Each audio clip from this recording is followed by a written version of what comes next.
Hello Booktube, my name is Elizabeth. Welcome or welcome back to my channel, Book as in Books. If I ever change career and decide to become a medium predicting the future, do not hire me. I am terrible at predicting the future, not even my own future 7 days in advance. 7 days, maybe 10 days. A few days ago, 1 week ago, I made a video about what I would read in June and the readathons I would participate in June. And it turns out that was completely wrong. I was wrong on 5 counts. So count number 1. I said that I would probably participate in the Booktube prize because the computer is supposed to select the people who have read the fewer round, and I've volunteered. Well, I volunteered for all 3 rounds, but I read just for one of the first 2 rounds. And it turns out that the computer hates me. The computer does not like me. The computer did not choose me. So I will not be reading for the semifinals of the Booktube prize. So I don't know what I will do with that. I think I will tag along. I think I will read some books from nonfiction group A because that's the group that I'm most interested in. That's the group where the books interest me the most. And if I read, let's say, 4 books from that group, perhaps even all 6, I don't know, but probably more like 4, chances are at least 2 of them will make it to the finals, so that will be 2 books fewer to read in the finals. And I know I will read for the finals because the computer rejects nobody for the finals. So I will be a judge for the finals, in as much as I can predict the future. So meanwhile, I will just check my emails in case Robert needs a backup judge, in case somebody bows out. I will be available. So that's all. Count number 2. I said that I would not participate in Pride Month, that there's no particular readathon for, well, I think there are a few, but I haven't really watched the announcements. And I said I wouldn't really focus on Pride Month for the month of June. Well, 2 days after filming my video, I went to the bookstore, and what do you think I saw? I saw books that would fit perfectly for Pride Month. So chances are I will read one of these books. Neither of them is translated in English, unfortunately. Both of them are translation from foreign languages into French, but none of them is translated in English. I will present them nevertheless because I think quite a few of my viewers can read in French and perhaps are interested. So there's this one, which if we translate the title would be The Rainbow Garden by Ogawa Ito. This is translated from the Japanese, and this book I think is supposed to make you smile. According to the blurb in the back, it's about 2 women, 2 lesbians, who go to a remote location somewhere in the countryside to live quietly, and I think their house becomes some sort of place where everybody is welcome. So I think it's some sort of heartwarming book where everybody gets to live the way they want to live and everybody's welcome, and also things like that. Yeah, that's the heartwarming book. The other one, I think it's a book that's supposed to make you cry. It's translated from the Swedish, and if we translate the title word for word in English, it would be Never Wipe Away Tears Without Gloves. So this is about, according to the blurb at the back, because I haven't read it, of course, I just bought it. There's one young man who arrives from a village in Sweden to Stockholm. There's another young man who is trying to escape his family because they are Jehovah's Witnesses, and well, escape, just find a place to live outside of that very constricting faith. And there's, I think, an older man who is welcome, who welcomes pretty much every gay person of Stockholm. I don't know if it's in his house, in his apartment, or just figuratively in his community, but who is sort of the older brother in that. And one of them gets AIDS. So I don't know if it's set in the 1980s. I suppose so, because if it's set in the 2020s, it's probably not as devastating as it was in the 1980s. So I think this is supposed to make you cry. I have a friend who recommended to me a few years ago, and he's the sort of friend that I trust. If he says that this book is awesome, I'm pretty sure that it is awesome. And it's a big brick. It's 800 pages and more. So maybe I'll just start it in June, or maybe I will not started in June. I don't know. It's just a pile of possibilities. But yeah, oh, and I forgot to name the author. The author is Jonas Gardell, and it's a translation from the Swedish. So that's a possibility. Third thing, I said that at the time I made my video, Caribathon had not been announced.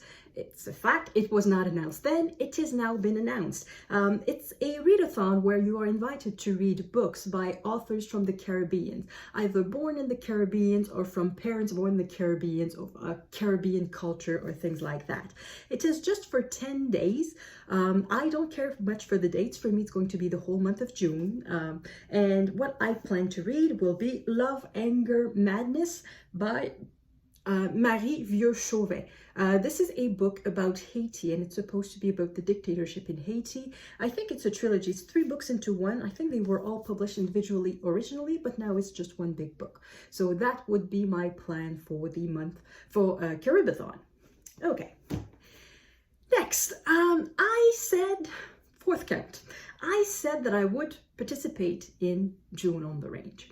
I still want to participate, but I will participate differently. I had said that I would probably read a Zane Grey or Willa Moore and perhaps a cowboy romance.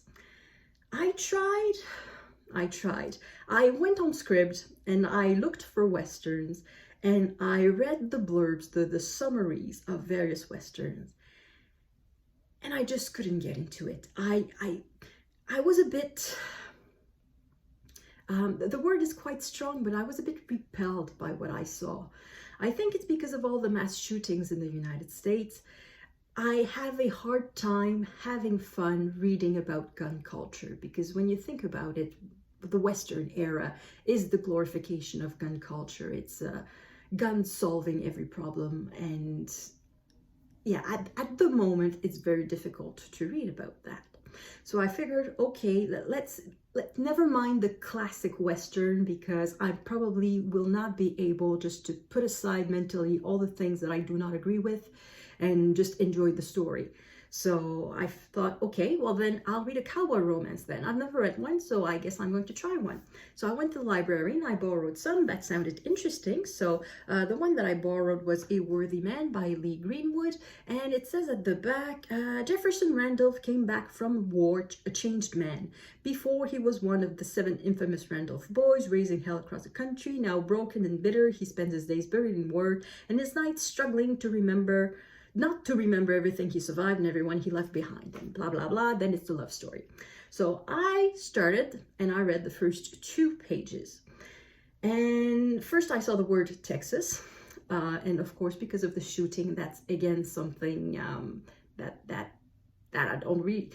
It becomes a toxic word. I have all sort of connotations coming in my mind when I see the word Texas, and not just the shootings, also the human rights and the restriction of of sexual minorities, of the restriction of healthcare for women, and Texas is not a happy word for me at the moment. And then I kept on reading a little bit more because it's set in Colorado. It's not set in Texas. So I figured, okay, it's not about Texas. And then I found out that the hero is a veteran from the South side of the Civil War. Okay, now I can understand that people back then in 1860s, you don't really ask too many questions. If your country is at war or whatever, you presume your country to be. So if you thought that your country was South Carolina or Georgia rather than the United States and you went at war as a simple soldier, I can understand that. It doesn't make you necessarily a bad person. It makes you racist, but doesn't necessarily make you a bad person. But the problem is that this cowboy that I'm supposed to fall in love with, he was not born in the 1840s.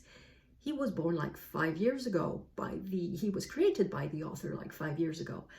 And I can't fall in love with a man who fought for the South. It's not that you can never write a book about a Confederate soldier or a veteran from the Confederate Army, but it's just that it's a different book. It's not the same book if it's a veteran from the right side of the war and a veteran from the wrong side of the war. And I don't trust that this will be a different book. I don't trust that the fact that he fought for the wrong side will be treated in the book in any way, shape, or form. So I DNF'd it after 2 pages because once again, there were just too many things that I would consciously need to make abstraction of, is that a sentence? That I would have to make an effort to ignore, and I would not enjoy the read. So that was that. So I had to think of something else for June on the Range. And then I saw, well, I had thought about it a bit before, but there was Mark from Book Time with Elvis who made a video, and he said he would participate in June on Range, and he said he would read some Lucky Luke. I thought, oh yeah, Lucky Luke, that's safe. I've read plenty of those. So I decided to go for a Lucky Luke, and this is one that I found, Calamity Jane. So it's about a woman, and it's about a legend of the West. And then I thought, well, there have probably been historical novels written about Calamity Jane. So I decided to look for them, and I found quite a few, and I found one by the author of Lonesome Dove, Larry McMurtry, and he wrote Buffalo Girls, which is about Calamity Jane. So that is the real Calamity Jane. That's the caricature, and that's the real one. So I think that's going to be my book for June on the Range. I don't know if it counts really as a Western, because it's not about stolen cattle or gunfights or something like that. It's about a real woman who existed in real life. So I think it will be more to my taste. So that will be my participation to June on the Range. I will not read a classic Western. It's going to be more historical fiction set in the West, yeah, the American West, the mythical American West, I should say. So 19th century West of the United States. So that's going to be my participation to June on the Range. Now, finally, last count on which I was wrong. I said I would participate in Ancientsathon. So far, so good. I still am participating in Ancientsathon. But I said that I would read a whole bunch of different books. I mentioned Molière, I mentioned Shakespeare, and I mentioned The Conference of the Birds. And I did start that book. I read 87 pages.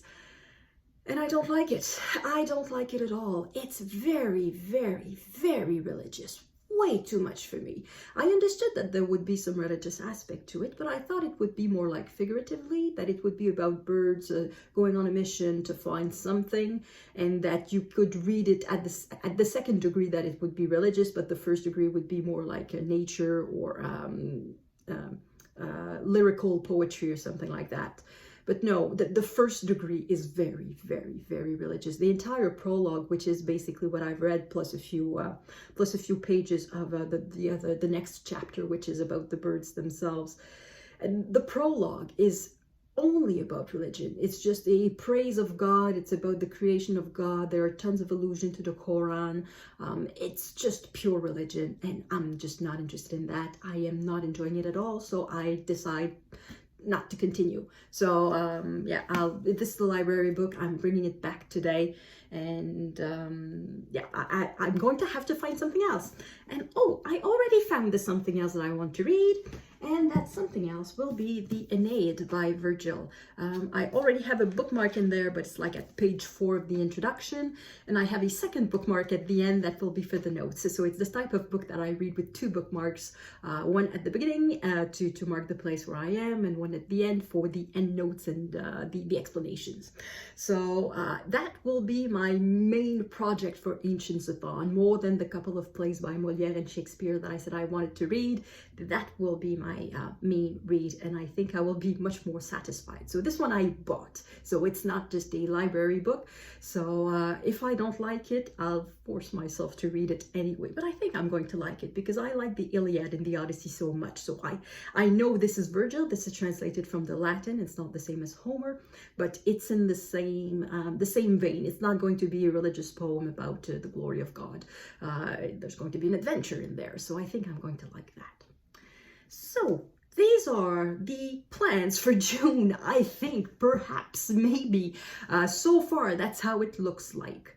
I hope these ones are going to be valid for more than 1 week. And if they're not, well, too bad. I'll just read something else. Doesn't matter. So that is it for me. Thank you, everyone, for watching, and I will see you in the next video. À la prochaine.